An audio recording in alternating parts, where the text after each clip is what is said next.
ये देखो दोस्तों, यही था भाई जिसने मेरे में पत्थर फेंका था भाई। वो तो किस्मत ठीक रही कि मैं फटाफट से उधर से दूसरे साइड चला गया, नहीं तो मेरा सर ही फोड़ देता। और इसने इतना अपना नाम मशहूर कर दिया। अपना नाम क्या मशहूर किया, हमारे गांव का नाम पहले मशहूर हुआ, फिर इसका नाम मशहूर हुआ। तुम क्या गाँव छे गाँव को दीपू पटवाल से मेरे बात। हाँ भाई मैं वही गाँव छू। आशीर्वाद इन आशीर्वाद से जन पितामह भीष्म दिया ना इच्छा मृत्यु का वरदान। वही हमारे सारे बड़े हमें तो अच्छी खुशी होती है कि कोई हमारे गांव का नाम रोशन करे। तो वही दोस्तों, दिल थाम के बैठे आप सभी का स्वागत है धौला कुंभ घाटी में। ज्यादातर जो यहाँ खतरा होता है वो होता है भालू और बाघ का। बाकी नॉर्मली जंगली हिरन वगैरह तो यहाँ दिख ही जाते हैं। इस साइड अकेला रहना ज्यादा देर खतरे से खाली नहीं होता है।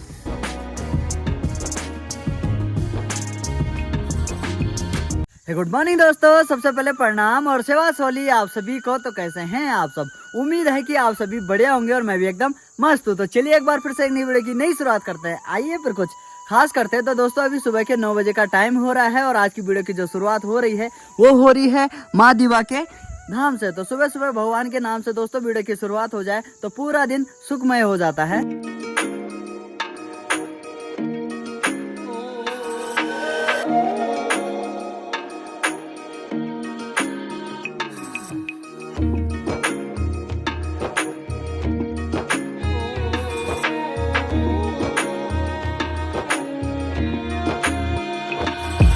अभी मेरी तैयारी हो रही है दोस्तों ठीक जंगल साइड जाने की। जो घर में सीढ़ियाँ बनती है ना लकड़ी की, तो उस चीज़ के लिए मुझे लकड़ी लानी है। तो मेरी तैयारी सीधा जंगल जाने की हो रही है।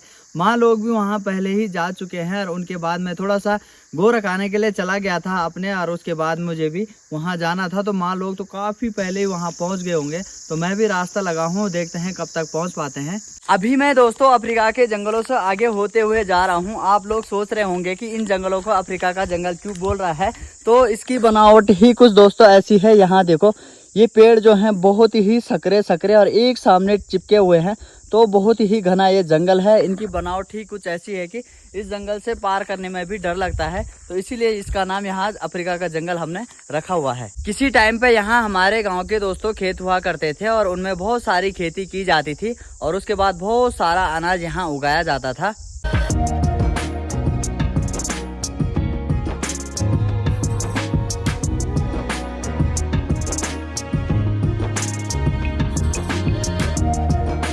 अभी मुझे ठीक ये सामने वाली जो चोटी दिख रही है ना, इसके भी बहुत ही पार जाना है और इस साइड से बहुत दूर से अभी मैं आ रहा हूँ। ये है हमारी जिट्ठी का घर दोस्तों, जो कि हमारे ही गांव का एक पार्ट है, जिसको कि हम बद्रेसली के नाम से जानते हैं। और यहाँ सिर्फ मात्र एक ही फैमिली रहती है दोस्तों। बिना सुख सुविधाओं के सड़क से इतनी दूर रहना दोस्तों अपने आप में भी एक बहुत बड़ी बात हो जाती है।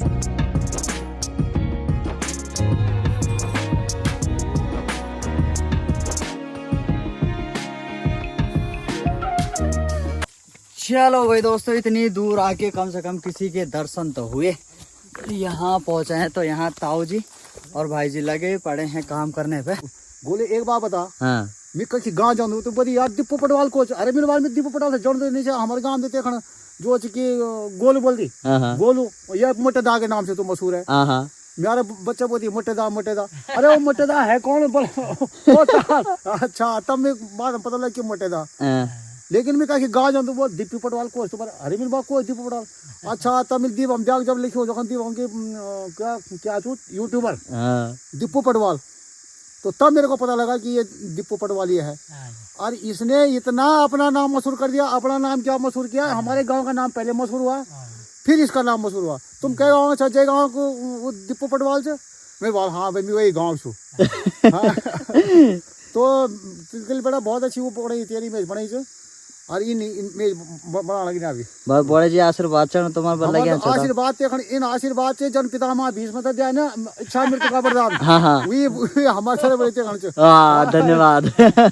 फूल फल और हमें तो अच्छी खुशी होती है कि कोई हमारे गांव का नाम रोशन करे। लेकिन बेटा एक बात है, अब मान ले जैसा वो लेक्चर चू तो एक अल्पोच में था यार बल हमारे गाँव बल हम तक एक लड़का रहते वो एक तरह मास्टर चाहिए और वे भुला देख लेक्चर अरे मैं समझियो मिल बाल में वही गाँव छू भाई। तो बेटा ये नाम रोशन होना चाहिए यार। हाँ बिल्कुल। बाकी दोस्तों मैं आप सभी को एक खास बात बताऊं भैया, आप यकीन नहीं करोगे। यहाँ देखो हमारे दोनों जो यहाँ पे कारीगर लगे पड़े हैं ना भैया, ये दोनों भारतीय सेना से रिटायर्ड है। अच्छा देख लो तुम, जवान हमेशा जवान ही रहता है। यहाँ देखो तुम, जवान की स्माइल देखो। तो चलो भाई दोस्तों, ये भी बढ़िया हो गया। रास्ते में भाई जी और ताऊ जी मिल गए, थोड़ी देर वहां पर बैठा रहा। अब चलते हैं थोड़ा आगे के लिए। बाकी भैया दोस्तों, कोई भी काम छोटा बड़ा नहीं होता है, शर्म किसी काम में नहीं होनी चाहिए। चलते चलते दोस्तों, अभी मैं उस वाली जगह पर पहुंचा हूं जहां से हमारी जिट्ठी के घर के लिए पानी जाता है। और दोस्तों ये पानी ना ठीक पहाड़ों के अंदर से नेचुरल तरीके से आता है, धीरे धीरे करके, और थोड़ा थोड़ी मात्रा में ये यहाँ पे आता है। और यहाँ पे एक छोटी सी टंकी बना रखी है और इसके थ्रू वो जमा होके सीधे जिट्ठी के घर के लिए चला जाता है।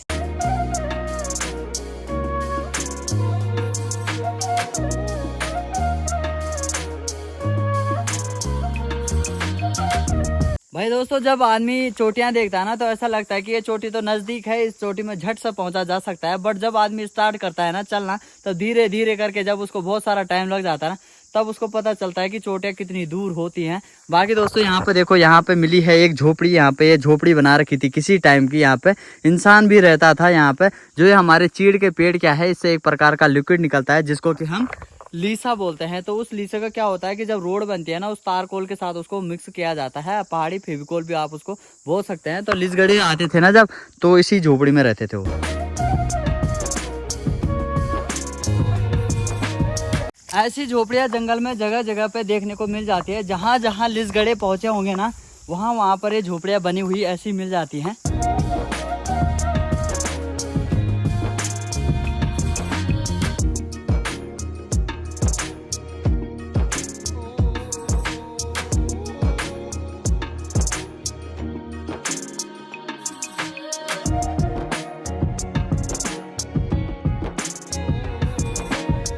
ये जो सामने वाली चोटी क्या दिख रही है, ये वाली बिल्कुल खड़ी चोटी, अभी यहाँ तक जाना है। तो वहाँ तक जाने में भी काफी टाइम लग जाएगा। यहाँ से जाएंगे ठीक इधर इधर इधर इधर ठीक ऊपर।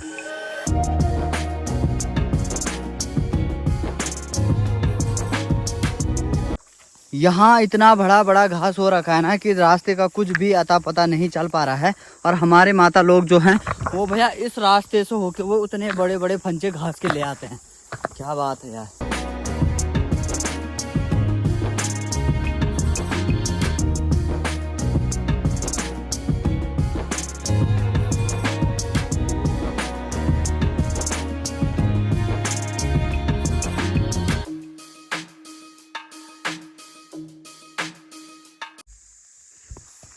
ये देखो, ऐसी जगह पे ऐसा संभल के रहना पड़ता है। ऊपर पता नहीं क्या था, जंगली हिरन, उसने वहां से पत्थर फेंका। देखो वहां से इतना बड़ा पत्थर गिरा नीचे। वो तो किस्मत ठीक रही, मैं इस साइड आ गया। ये देखो दोस्तों, यही था भाई जिसने मेरे में पत्थर फेंका था भाई। वो तो किस्मत ठीक रही कि मैं फटाफट से उधर से और दूसरी साइड चला गया, नहीं तो मेरा सर ही फोड़ देता। ऐसी जगहों पे ना बड़ा बच के चलना पड़ता है, क्योंकि ऊपर देखो पूरे पठार हैं, पत्थरों के पठार हैं, उधर भी पत्थरों के पठार हैं। जस्ट मैं उस साइड से इधर आया, मैं यहाँ पे ही पहुंचा, इतना बड़ा पत्थर नीचे गड़ गड़ गड़ गड़।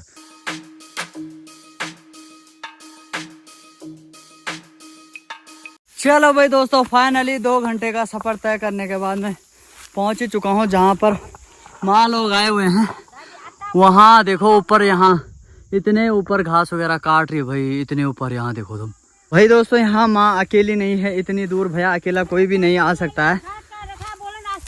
यहाँ देखो चाची श्री भी आ रखी है। गुड मॉर्निंग चाची श्री। नमस्कार, आप ठीक ठाक हो? बढ़िया बढ़िया। पहुँच गए तुम इतनी दूर? पहुंच गए इतने दूर क्या, उधर पहली तरफ तक। वहाँ तक भी? हाँ। नाम क्या है यहाँ का? यहाँ रिंगलान। अच्छा, रिंगलान बोलते हैं यहाँ के लिए। हाँ, लास्ट होता है धोलाकुम। अच्छा, लास्ट धोलाकुम घाटी। तो वही दोस्तों, इतनी दूर आते हैं यार, ये आसान चीज नहीं है इतनी दूर आना घास के लिए। वैसे सारे में भी हमारा घास होता है, बट सारे में इतना इनफ नहीं हो पाता है कि पूरे साल भर के लिए हो सके। तो इसकी वजह से जंगल की ओर आना ही पड़ता है। बाकी दोस्तों, ये पूरी जो घाटी आप सभी को दिखाई दे रही है, ये पूरी घाटी कहलाती है रिंगलान। तो रिंगलान यहाँ का नाम है। और यहाँ से ठीक आगे जाएंगे, 100 मीटर ऊपर जाएंगे तो उसके बाद पूरी जन्नत आपको देखने को मिलेगी। वहाँ का नाम है धोलाकुम घाटी। अब भैया इतनी खतरनाक है ना, पहले ना हमारे यहाँ के पूर्वज ना यहाँ तक खेती किया करते थे, बहुत ही दूर दूर तक। यहाँ तो रास्ता ही नहीं मिल पा रहा है यार, बिल्कुल भी रास्ता नहीं है, खुद ही रास्ता बना बना के जाना पड़ रहा है। यहाँ देखो कुछ भी नहीं है, चारों तरफ घास ही घास, क्योंकि यहाँ आना जाना बिल्कुल भी नहीं होता है ना लोगों का, किसी का भी। साल भर में मुश्किल से मुश्किल 1-2 बार अगर आ भी गए तब जाके, नहीं तो यार कुछ भी नहीं। धौलाकुंभ घाटी में दोस्तों प्रवेश करने से पहले यहाँ देखो मुझे क्या मिला है। ये देखो एक और झोपड़ी यहाँ पे देखने को मिल गई है। तो इतनी दूर दूर तक भी भैया लिसगड़े आया करते थे।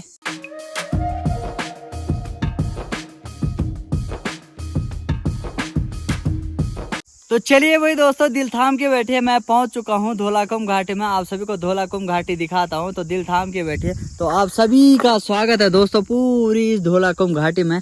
ये पूरी घाटी जो आपको दिखाई दे रही है, ये पूरी घाटी धौलाकुंभ घाटी है। और ठीक आप यहाँ नज़र दौड़ाएंगे नीचे, तो यहाँ किसी टाइम पे हमारे गाँव के खेत हुआ करते थे दोस्तों। तो हमारे जो पूर्वज थे वो इतनी दूर आया करते थे खेती करने के लिए। तो यहाँ देखो दोस्तों कितनी शानदार, कितनी शांत ये जगह है। इंसानों की पहुँच से बहुत दूर है ये जगह। और यहाँ देखो इतना शांत वातावरण है। बाकी दोस्तों यहाँ वन्य जीव भी बहुत सारे देखने को मिल जाएंगे, बट इस टाइम पे मिलते नहीं है। इतनी दूर हम तब आया करते थे जब हम बचपन में गाय वगैरह चराया करते थे। तो उस टाइम पे हम इतनी दूर आया करते थे दोस्तों। तो यहाँ देखो ठीक है, उस टाइम पे मैं उस वाली धार में भी जा रखा हूँ और उससे पल्ली साइड भी जा रखा हूँ। उससे ना इधर का पूरा जो रिखणी खाल ब्लॉक क्या है वो पूरा दिखाई देता है उस वाली चोटी से। ज्यादातर जो यहाँ खतरा होता है वो होता है भालू और बाघ का। बाकी नॉर्मली जंगली हिरन वगैरह तो यहाँ दिख ही जाते हैं। बहुत टाइम पहले से दोस्तों यहाँ आने की मेरी दिल से इच्छा थी कि यार मैं बचपन में जहाँ गाय चराने के लिए जाया करता था, मैंने सोचा था यार चलो वहाँ पहुँच जाते हैं एक बार। दिल से इच्छा थी कि यहाँ आऊँ, तो मैं यहाँ आया। और इधर देखो यहाँ आपको भी दिखा दिया, ठीक है धौलाकुंभ घाटी। बाकी हमारे यहाँ के जितने भी लोग हैं ना, उनकी बचपन की यादें भी यहाँ से बहुत सारी जुड़ी हुई हैं। तो अगर वो लोग देख रहे हैं, कुछ याद आया है, तो भैया कमेंट बॉक्स में कमेंट जरूर कर दें।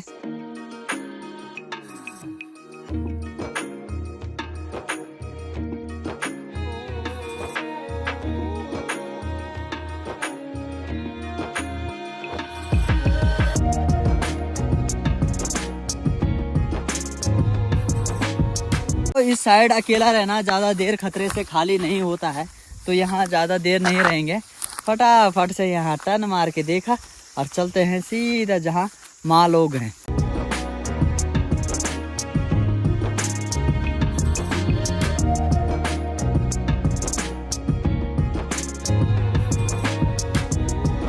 ऊपर आते टाइम दोस्तों जैसे तैसे करके तो मैं चढ़ी गया। पहाड़ चढ़ना बड़ा आसान होता है, बट सबसे जो मुश्किल होता है, चुनौतीपूर्ण कार्य जो होता है, वो होता है पहाड़ से उतरना। तो बड़ा ही मुश्किल है। और ज़्यादा यहाँ पे क्या है कि रास्ते का पता ही नहीं चल रहा। ऊपर आते टाइम तो जैसे तैसे करके मैं चढ़ी गया, बट नीचे जाते टाइम ना बड़ी ही आफत आ रही है, रास्ते का पता ही नहीं चल पा रहा है। ऐसे 5-6 पहाड़ पार करके दोस्तों इतनी दूर यहाँ आना पड़ता है घास के लिए। वो भी अपने आप में ही एक बहुत ही खतरनाक चुनौती है कि भैया इतनी दूर भी जाना है और संभल के और ठीक वापस घर भी आना है। तो ये भी बहुत ही बड़ा काम हो जाता है। बट क्या करें भैया, गाय पालनी है, भैंस पालनी है, तो इन सभी चीज़ों के लिए उनके लिए भी खाने की व्यवस्था करनी पड़ती है।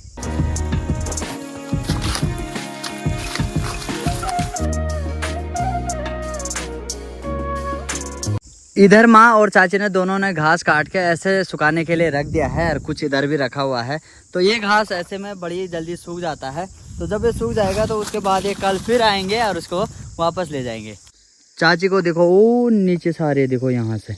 बाकी इधर देखो माँ भी लगी पड़ी है घास को इकट्ठा करने पे, बिल्कुल यहाँ पे बढ़िया से।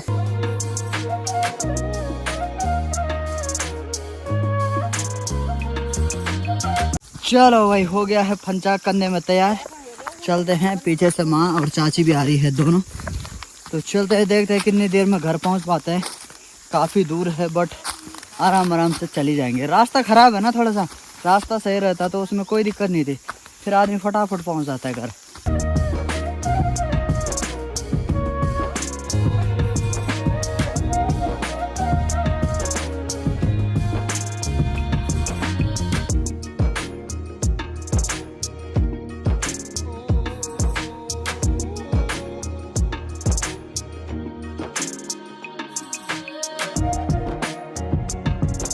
तो अब जाके हम पहुंचे हैं सीमी में। थोड़ा सा घास लेके थोड़ा सा यहाँ पर विश्राम करेंगे कुछ देर, और यहाँ पे थोड़ा पानी पीएंगे। भैया यहाँ से पानी आता है जो नेचुरल वाटरफॉल है।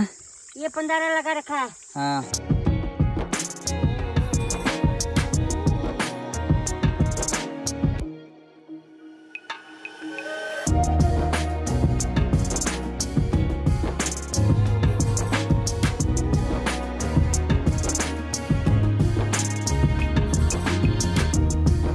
सिमी में थोड़ा सा पानी पिया और उसके बाद चट उठाए अपने बिटिया सीधे आ गए हैं जिबलो में, जहाँ को हम ये देखो अफ्रीका का जंगल भी बोलते हैं। यहाँ के पेड़ काफी घने हैं। बाकी यहाँ पे बैठे हैं, थोड़ा सा हमने यहाँ पे विश्राम कर रहे हैं।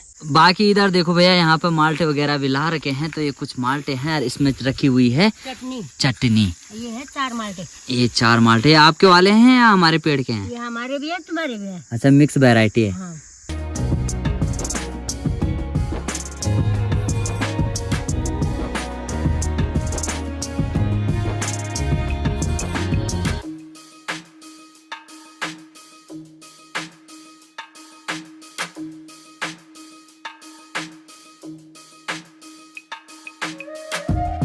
घास लाने के बाद जब थकान लग जाती है, उसके बाद इनको खाने का मजा ही कुछ अलग हो जाता है।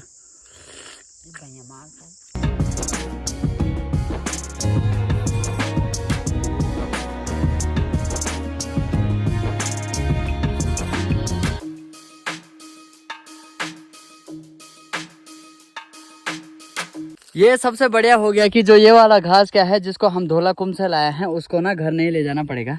उसको यहाँ पे पलकुनी लगा रखी, माँ पेड़ में चढ़ गई है, तो इसको पेड़ में ही लगा देंगे।